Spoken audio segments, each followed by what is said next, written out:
UPSC means direct கீவேர்ட்ஸில் அடுத்து நம்ம பார்க்க போகிறது எலிசிடேட் அப்படின்றது. சரிங்களா? ஸோ இந்த வார்த்தையை பார்க்கும்போது இதில் பாருங்க, இந்த லூசிட் அப்படின்ற வார்த்தை உள்ளுக்குள்ள இருக்கும். லூசிட் உங்களுக்கு தெரியும். லூசிட் அப்படின்னு என்ன தெரியும்? லூசிட் அப்படின்னா கிளியராக இருக்கிறதுன்னு அர்த்தம். சரிங்களா? லூசிட் அப்படின்னா ரொம்ப தெளிவான, கிளியரான அப்படின்ற மாதிரி அர்த்தம். சரிங்களா? அதே மாதிரி தான் இப்போ இந்த எலிசிடேட் அப்படின்னா என்ன மீனிங் அப்படின்னா, சொல்றதை வந்து பார்த்தீங்கன்னா தெளிவாக சொல்லுங்க அப்படின்றத அர்த்தம். சரிங்களா? எலாங்கேட் அப்படின்னா நீட்சி சொல்றதுன்னு அர்த்தம். சரிங்களா? எலிசிடேட் அப்படின்னா டு மேக் இட் கிளியர்னு அர்த்தம். சரிங்களா? நிறைய அதாவது எப்படின்னா, இப்போ ஃபார் எக்ஸாம்பிள் ஒரு ஒருத்தர் வந்து பார்த்தீங்கன்னா அவசரமாக ஓடி வர்றாரு, மூச்சரைக்க ஓடி வர்றாரு. ஓடி வந்துட்டு அங்கே அங்கே அங்கே அப்படின்ற மாதிரி பேச வர்றாரு. சரி சொல்லுவா, என்ன அது சொல்லு அப்படின்னா, அங்கே நெருப்பு, டமார், நிறைய, இப்படி வந்து சொல்றாரு. அப்போ ஓரளவுக்கு நம்மளால கெஸ் பண்ண முடியும். ஓரளவுக்கு தான் கெஸ் பண்ண முடியும். இல்லை நிதானிச்சு தெளிவாக சொல்லு, இன்னும் தெளிவாக சொல்லுன்னு சொல்கிறோம் பார்த்தீங்களா? அப்போ வந்துட்டு அவர் கொஞ்சம் நிதானிச்சு, இல்லை அங்கே வந்து பார்த்தோன்னா ஒரு பெரிய பாம்பு வெடிச்ச மாதிரி சத்தம் கேட்டுச்சு, பட்டாசாலையில் தீ பிடிச்சிச்சு, வெடிச்சு சரிச்சு, இப்படிங்கும் போது தான் ஒரு கிளியர் கட் பிக்சர் அப்படின்றது நமக்கு கிடைக்கும். இமேஜ் பண்ண முடியுங்களா? இந்த மாதிரி சொல்றதா வந்து பார்த்தோன்னா எலிசிடேட். தெளிவாக சொல்லுங்க அப்படின்னு சொல்லி சொல்றது, வேற ஒன்றும் இல்லை. Okay, right. In several of the questions where the examiners use this directive, they present us with a cause-effect linkage as to elucidate. In such cases, we have basically bring out the linkage more clearly, citing the evidence with examples. சரிங்களா? Right, பாருங்க. Question. In 1857, uprising was the culmination of a recurrent big and small local rebellions that had occurred in the preceding 100 years of British rule.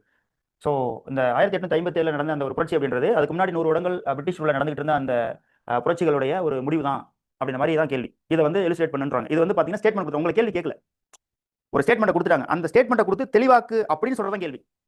உங்களை புரிஞ்சுக்க முடியுதா? அதாவது கேள்வியை நேரடியாக கேட்கலாம், இல்லாட்டி இந்த மாதிரி ஸ்டேட்மெண்ட்டை கொடுத்துட்டு இதை நீ கிளியர் பண்ணுங்களேன், இதை கொஞ்சம் விலைக்கு சொல்லுங்களேன் அப்படின்ற மாதிரி கேட்கலாம். அப்போ இதுவே மொத்தமாக கேள்வியாக மாறிடுது. அவ்வளோதான். ஸோ அப்போ ஆல்ரெடி இதை சொல்லிட்டாங்க. இதை வந்து நீங்கள் சரியா தவறான்றதெல்லாம் பார்க்க தேவை. அவங்க சரின்றதுனால தான் கொடுத்துருக்காங்க. இப்போ சில நேரங்களில் வந்து ஈஸி ரைட் ஆர் ராங் அப்படின்ற மாதிரி அப்படி கேள்வி ஆரம்பிக்கும். இங்கே அப்படிலாம் இல்லை. ஆல்ரெடி வெல் எஸ்டாப்ளிஷ்டு ஃபேக்ட் வந்து கொடுத்துட்டாங்க. சரிங்களா? கொடுத்துட்டு அதை வந்து தெளிவாக்குங்க அப்படின்ற மாதிரி கேட்டிருக்காங்க. சரிங்களா? அப்போ இதில் பாருங்க, எலிசிடேட்ன்ற ஒரு கீவேர்ட் இருக்கு, கல்மினேஷன் இருக்கு, big and small local rebellion இருக்கு, ப்ரெசிடிங் 100 இயர்ஸ் அப்படின்ற மாதிரி இருக்கு. அப்போ இது நாளுக்கு நம்ம ஹைலைட் பண்ணி நம்ம ஆன்சரை உருவாக்கும். அவ்வளோதான். ஓகேவா? ரைட். எப்படின்னு பார்க்கலாம். எலிசிடேட் அப்படின்னா டு மேக் இட் கிளியர். சரிங்களா? ஏற்கனவே நான் சொல்லியிருக்கேன். லூசிட் அப்படின்னா வந்துட்டு கிளியர் அப்படின்ற மாதிரி அர்த்தம். சரிங்களா? ரைட். இது வந்து என்னன்னா நல்லா புரிஞ்சுங்க. இந்த 1857 ரிவோல்ட்டை பற்றி நம்ம புக்கில் டெக்ஸ்ட்டில் பேராகிராஃப் வடிவத்தில் நம்ம படிச்சிருப்போம். சரிங்களா? இங்கே பாருங்க, இந்த கேள்வி வந்து எதை பற்றினது இல்லை அப்படின்னா 1857 ரிவோல்ட்டை பற்றி, அதோட ரீசனை பற்றி கிடையாது. 1857 எதனால் வந்துச்சுன்றதை பற்றி கிடையாது.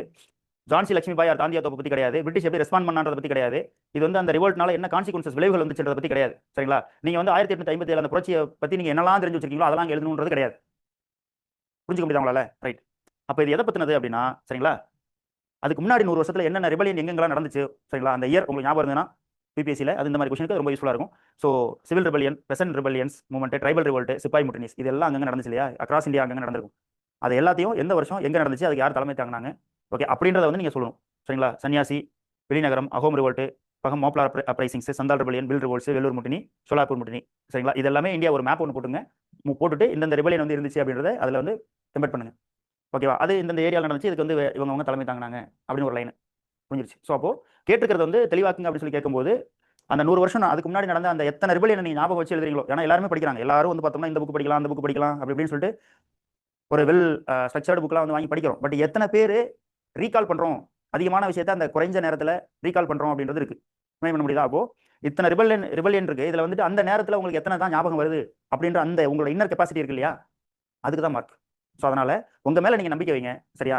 ப்ராப்பராக ரொம்ப தெளிவாக நீங்கள் படிங்க, இன்புட் எடுத்துங்க, ப்ராப்பராக அவுட்புட் கொடுங்க. அவ்வளோதான் லாஜிக். எலிசிடேட் பண்ணியாச்சா? கிளியரா?